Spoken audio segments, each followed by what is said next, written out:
Welcome to your channel শিক্ষা সাথী।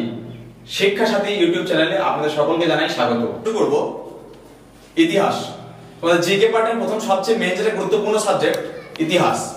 তো এই ইতিহাসটা আমরা বেসিক্যালি কিভাবে পড়ি? আমরা নোট পড়ি, মুখস্থ পড়ি, এইভাবে আমরা ইতিহাস পড়ি। কিন্তু আমরা শেখাবো যে ইতিহাসটা কিভাবে নতুনত্ব ভাবে পড়তে হয়। ইতিহাস কি? ইতিহাস হচ্ছে ঘটনা, যে কোনো ঘটনা।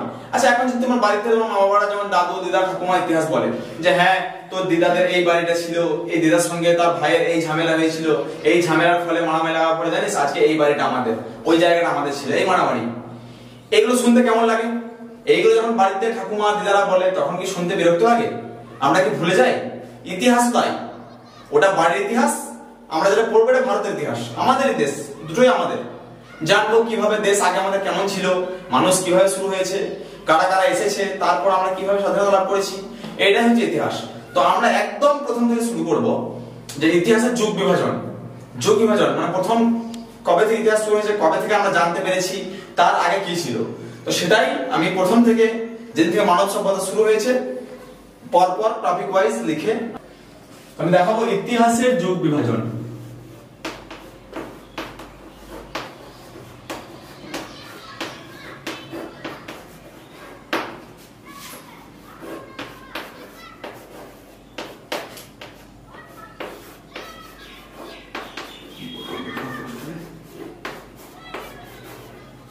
ইতিহাসের যুগ বিভাজন, ইতিহাসকে আমরা তিনটি ভাগে ভাগ করি। এই যে সম্পূর্ণ ইতিহাস, এই ইতিহাসের যুগ বিভাজন, ইতিহাসকে তিনটি ভাগে ভাগ করা যায়: প্রাচীন যুগ, মধ্যযুগ এবং আধুনিক যুগ। আধুনিক যুগ অর্থাৎ আমরা যে মডার্ন মানুষ, এই মডার্ন যুগে রয়েছে, এটাকে বলা আধুনিক যুগ। দেখলাম যে প্রাচীন যুগকে তিনটি ভাগে ভাগ করা যায়: প্রাক ঐতিহাসিক যুগ, প্রায় ঐতিহাসিক যুগ এবং ঐতিহাসিক যুগ। তো এর মানেগুলো কি? এই ওয়ার্ডগুলো দেখে ভাববেন কি না কি পড়াশোনা কিচ্ছু না। প্রাক ঐতিহাসিক মানে ইতিহাস পাওয়ার আগে, অনেক আগে। ইতিহাস যখন শুরু তার আগে প্রাক ঐতিহাসিক। প্রায় ঐতিহাসিক মানে প্রায় ইতিহাসের কাছাকাছি, আর ঐতিহাসিক মানে ইতিহাস যখন শুরু হয়েছে। তো প্রাক ঐতিহাসিক মানে হচ্ছে যখন থেকে মানব সভ্যতা শুরু হয়েছে, মানে মানুষ যখন থেকে পৃথিবীতে এসেছে সেই সময় থেকে নিয়ে যতদিন পর্যন্ত লিপির যে হদিস পাওয়া গেছে, কোনো লিপি বা দেওয়াল লিখন এই সবের যে হদিস পাওয়া গেছে ততদিন পর্যন্ত সময়কালটাকে বলে প্রাক ঐতিহাসিক। এটাকে বলে প্রায় ঐতিহাসিক। মানে প্রায় মানে আপনারা জানেন প্রায় মানে কাছাকাছি। তাহলে যেই সময়টা প্রায় ইতিহাসের কাছাকাছি মানে তখন লিপি বিভিন্ন ধরনের সবকিছু পাওয়া কিন্তু গেছিল, লিপি পেয়ে গেছে, কোথায় দেওয়াল লিখন সবকিছু আমরা দেখতে পেয়েছি, কিন্তু সেটাকে পাঠ করা সম্ভব হয়নি। মানে ওটা যে কি লেখা আছে এটা আমরা পড়তে পারিনি। ওই সময়কালটা হচ্ছে প্রায় ঐতিহাসিক।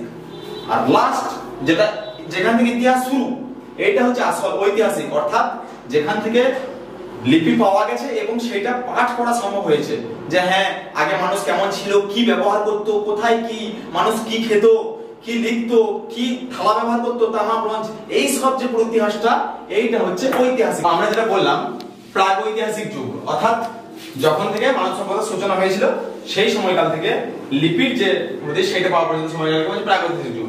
এই প্রাক ঐতিহাসিক যুগকে তিনটি ভাগে ভাগ করা যায়: প্যালিওলিথিক যুগ, মেসোলিথিক যুগ এবং নিওলিথিক এজ।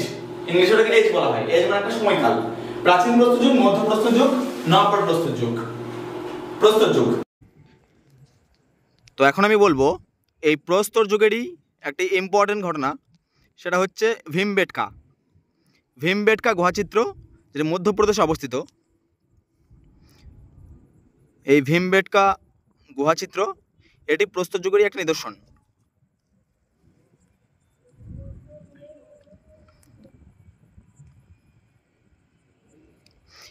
এই ভীমবেটকা গুহাচিত্র এত ইম্পর্টেন্ট কেন? 2003 সালে ওয়ার্ল্ড হেরিটেজের তকমা পেয়েছিল। 2003 সালে ওয়ার্ল্ড হেরিটেজের তকমা পায় এই ভীমবেটকা গুহচিত্র। এটা প্রস্তর যুগের এক নিদর্শন, যার জন্য এটা একটা ইম্পর্টেন্ট পার্ট।